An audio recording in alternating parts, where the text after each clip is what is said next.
Someone asked me once in one of the comments what I wore in the cult torture. I didn't wear anything. The cult never gave us a choice. They had all of us kids, and then teens, and even as adults if we were the victims, naked. It gives them instant access to rape, which happens near constantly in the torture. It gave them an easy visual when they were doing other kinds of torture, like the electroshock, like needles. It also puts us automatically in a power imbalance, right? Because they wear their cloaks and they're covered, and we have nothing, and we are automatically vulnerable and automatically put into the position of victim, where they're dehumanizing us, where they are objectifying us, where they are looking at our bodies only for what it can give them, for the twisted pleasure that they get from rape, from the torture. And it is all intentional to make us that much more scared or dissociated or compliant, to feel powerless, which we were as kids and teens, even adults. If we're still being tortured, if we still were.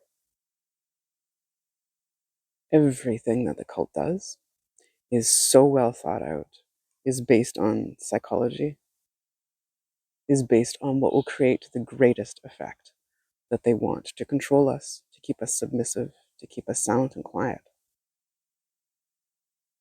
and to make it more enjoyable for them.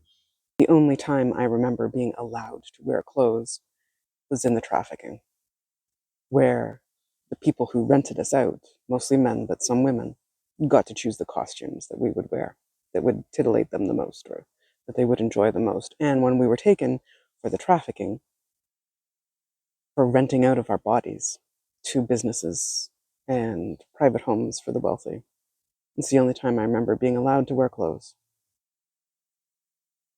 So choosing what we wear now is like a kind of taking back our power.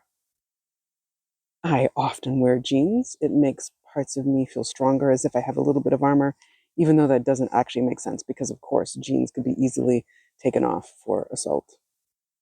But it helps parts of me feel stronger. And then when I am feeling good, I am wearing the clothes that make me feel good, like a dress shirt and a tie. And having that choice, being able to choose what I wear and when I wear it, is a taking back of my power, and it is trying to make it on some level the opposite of what it was when I was a child and a teen, and even as an adult when I had no power. And when the cult chose what I could wear or couldn't wear, most of the time it was not wearing anything. It is a kind of taking back of power and a kind of healing to get to choose what we wear and what actually feels good for us.